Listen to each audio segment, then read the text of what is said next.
Hello everybody and welcome to JGod Gaming. Today's video is another subscriber gameplay breakdown. We're going to probably chop out some of the video just to kind of point out some of the different things that this player can improve on. But the first thing I did want to talk about is the class setup. So this player is using Airborne with the PPSH, using extended mags, grip, and advanced rifling. It also has a hunker on so he can take that nade damage, as well as a launcher, which he doesn't really use in this gameplay, a sticky nade, and a gas grenade, which he doesn't use very often either. If you're not familiar with this is a series where I look at some subscriber gameplay and break it down and give my best thoughts on how they can modify their class setup and change different things so they can actually improve in different aspects of the game. If you want to be featured in a future video, go ahead and check out the description below and make sure you follow those steps to make sure you get your video available to me so that I can go ahead and do the breakdown. Again, I'm aiming for 100 likes, so if you can help me out with that, very appreciated. Make sure you subscribe to the channel if you're looking for this type of breakdown for yourself, or if you like videos about best class setups, other tips and tricks to improve, or just overall in-game updates. So let's go ahead and get into the breakdown. So the first thing I want to talk about is the class choice, which is Airborne. Airborne is a good class if you use it the way it's designed, and the way it's designed is to be used as hip firing while running, so you make sure you land those shots. So instead of maybe using the grip, I'd use steady aim with this playstyle, because a lot of the gunfights you're actually doing, you're already pre-aiming. You're actually navigating the map really smartly for the most part. And then what you do is when you get into gunfights, you're pretty much aiming down sight most of the time. Your first instinct isn't to hip fire, so you're kind of wasting that division. I'd probably swap that out for another one. Ideally, in my case, I prefer armored because then that frees up that slot in the bottom for your basic training. Also from this video, from using Airborne, is that you actually get a few extra deaths because you probably put yourself in a bad position because you're coming out of sprint. You're not really prepared for a gunfight. You just put yourself in a bad position. Right here, you don't actually use a glide bomb to take out the guy next to you. You actually go to get the objective, which is kind of a bad placement on that glide bomb, where you could have killed this guy that's actually running towards you, and you could have protected yourself, keep that streak a little bit longer. So now let's get into a little bit of the streaks. I think your streaks are too high for your actual play style. You might want to lower that down to a recon fighter plane with glide bomb, because you don't actually get an artillery or a firebombing run this entire match. So I don't know if that's consistent across the board for most of your matches, but ideally you want to get the streaks that you can get on a consistent basis. And based off this gameplay, I'd say lower it down, use a recon, fighter plane, and a glide bomb. So a few other themes that I wanted to focus on are the map awareness, and that you tend to chase kills. When you know there's a kill in a general direction, you chase it down versus actually position yourself the right way to get some easy kills. You run right through middle of the map. Like this case, you're actually running kind of an odd area. I would have gone through the left side if I'm going to head towards B, or I'm going to head through the right side if I'm going to head towards through A. Either way, you don't really want to run straight up mid because there's a lot of different angles, and that's a lot of times a common mistake. People run through the middle just far too often. So right here, a lot of times it gets bad positioning, gets you killed. The other part that I want to talk about is overall map control. I know in the notes in the description of this video that I was able to rip from YouTube, you actually put in there that your teammates were flipping the spawns. And I'm going to be honest with you, from watching the video, I felt like you were contributing to the problem more than you were trying to solve it. There's actually a few different scenarios which I'll point out as we go through the gameplay, and I break down just your overall movement habits, like again going through middle. Not so bad on this side, but ideally you want to come around the other side, peek it. You do have a teammate there. There are teammates pushing with you to recapture A. So the whole emphasis right here should be to get A. There are some teammates at B. It does look like it's getting capped. Overall, you want to make sure you have at least 2 points, the spawn point and B. Right here is just kind of a bad snipe. Not much you can do about it. Guys running mountain, scope with a heroic Ronin 2, whatever, sniper rifle, get you taken care of pretty easily. You got a couple teammates pushing to A. We already got B secured still, so you want to make sure you get that A.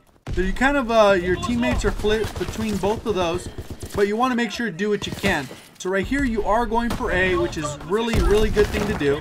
And then when you come back around to B, you got to go ahead and make sure you get B. There's a lot of times where you have better gun skill than it looks like than the average player. I watched your gameplay a couple times. I watched it through, make sure that I got a good idea of how you play. I think as far as accuracy, your sense being on 4.4, pretty accurate. You don't miss a ton of shots other than just being bad timing when you're ADSing or something like that. So again, that goes back to your actual division choice. You're running around the map more often than you should. you're not getting the maximized benefit of running airborne. So I wouldn't use airborne. You're not going to use it the way it should probably be used. So right here, you're doing a pretty good job capping the objective. You got teammates coming in support. Flips the half. You guys are down by 30 points, which isn't too big of a deficit. But there are ways that you can overcome this if you actually strategically position yourself so you actually gain that map control for your team. If you guys are enjoying the video so far, remember to hit that like button. Again, 100 is the goal. Go ahead and subscribe if you like this type of breakdown or other type of content I already talked about in the beginning. And then let's go ahead and get into the second half. So let's kind of point down this gameplay. Obviously, this first initial rush, you have a little bit of an advantage because where you're spawning. Go ahead and get to C real quick. And then ideally, you want to rotate to B because you want that map control. There's no reason for you to push through mid or to the left side for the most part. You really want to go around B and then capture B. And look at what you end up doing right here. So you go through mid. The guy's all left alone by B. And even though you run through mid, you didn't actually go through B. This side's covered. There's a teammate right in front of you. There's a teammate on that turret. Got a glide bomb going down. And then you position yourself right here, which is a bad move in my opinion for map control. I would have gone through B. Make sure you get that double cap. And then at least you can control that side of the map. And then you know that you got C. They got to come up through you to go to B. So this is ideally where you want to be positioned, is on B where your teammate was, knocking them off. And right here, you kind of put yourself in a deficit because now they had control of B. They pushed you back into your spawn. Look at where all your teammates are. There's really only one guy on B. And then you guys do start to take control, but it's too much for one guy to handle. So ideally, during that beginning rush, you should have went there with your teammate, held it down. You have a little bit better gun skill than a lot of your teammates. So you probably would have been helping to actually take over that control of B. Because right here, the spawn flag's probably not going to flip. No one's flipping the spawns. You guys are just losing map control because of that positioning. So something to keep in mind is specifically right there in that scenario on that opening rush, you definitely wanted to get B because that would have allowed you to have better map control, controlled that map, and led to probably more significant streaks because when you're on the objective, you get a higher score. So right here, you guys did capture B. Not necessarily because of map control, just because you guys pushed that side. And it looks like a lot of the enemy team were already dying, so they gave you a little bit of leeway to go ahead and get in there. So at this point, your team is down by about 40 points, so you need at least 20 ticks of having 2 caps. And that'll allow you guys to tie, and then as long as you maintain it, you're going to get the lead. Right here is probably the first kill that you actually got because of airborne, because you did that hip firing so quick. Didn't give that guy a chance to react. Your hip fire lined up the shots, and you were pretty solid. So right here, you're still in a good position because no one's on this side of the map. But I would kind of maintain this area. I wouldn't push too far beyond this cabin. Definitely wouldn't go through the cabin. And I just kind of peek this middle spot and then rotate back to left. But you push a little too far forward. As soon as you go and break this threshold, you're going to start flipping the spawns. Luckily, you get that guy coming around the corner. But if you go any deeper, you're kind of really pushing the edge right there. And there's no reason for you to triple cap because it's not that desperate yet. But what you're going to see is if you get a little too close, then you make yourself a target. Right now, you're kind of going to be out of position. Kind of got to back up. And then looks like ends up being you're a little bit outnumbered. So right there, kind of a bad position to push so far forward. Should have maintained a little bit of the head glitching either by that rock on the left or by the wall right in front of where you were at. And now you can see the enemy team's pushing through that left side. Just because you were the only one really on the left side, you died. And then now you're really getting spawn trapped. They're about to probably cap C. You know the guy's right there. So you got to go ahead and take him out. Luckily, you're in a better position than him because you know he's on the C flag and you know he just killed you. Dumb part for him is he was actually looking right into the spawn. It just kind of ended up being a bad angle for him. Right here, you're holding down the spawn. You guys are only down by 20 now. So you've already gone and cut that lead in half. And right here, you're doing actually a really good job holding down this flag, making sure the spawns don't flip. You're kind of anchoring. Your team's controlling the right side of the map as well. Not really anyone there at B, but it does look like people are pushing that way, so you should still maintain that map control.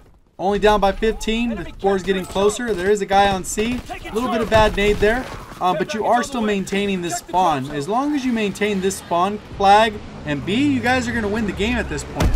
It's down to 13. It's continuing to shrink. Closer and closer. It's down to 12. But look at no one's on B. There's 2 people right here at A, which no one should be going that far into A. And then basically you guys forfeited B completely. So at this point, I probably would have pushed more towards the right side. Had a little bit more of an emphasis on the B side. Because map control wise, that's where you guys needed to be positioned. Obviously your team, it's ideal if they help. But if you're pushing that way, hopefully they're going to help support you. At least you would have been a little bit more resistant. If you won some of those gunfights, you would have been able to maintain that B flag. Right here, your teammates are trying to cap A, which is kind of a bad move. I think it's got to be B and then your spawn flag. C's still been maintained this entire time. So it really comes around to that map knowledge, map awareness. Flip spawns, you got to be aware of this. So you got to go jump on A as quick as possible, because you know the spawns are flipped. You got to get that spawn flag and maintain B. So you guys are down only by 9 points. This is a really close match, and your teams are excelling the right way. But you can see no one's over at B. So instead of shutting down B, it looks like you push to the other side. These are very high quality items that you do shut them down. No teammates were there. So you did a really good job there. You are getting the mortar strike, so pretty straightforward there, which should help you. But the key is to get B right now. You guys are down by 10. You guys are getting to a point where you almost need a triple cap if you do not manage to cut these objectives off. I would have probably maintained that a little bit. Try and get B, and then if they do cap B, then you could have used that to shut them down, because you're not able to maneuver the map all by yourself. Looks like teammates are right there. They allow them to get A. That's kind of a bad move on their part. No teammates were helping. Spawn split. But now you guys are out of time, and that's pretty much what ended up happening in the match. But based off what I saw, you did centering pretty well, you pre-aimed pretty well. So it's really about that map knowledge, restructuring your class and streaks, and you should be good to go. Hopefully you guys enjoyed the video. If you did, hit that like button, subscribe, turn notifications on. We'll see you on the next one. Thank you for watching. As always, have a great day.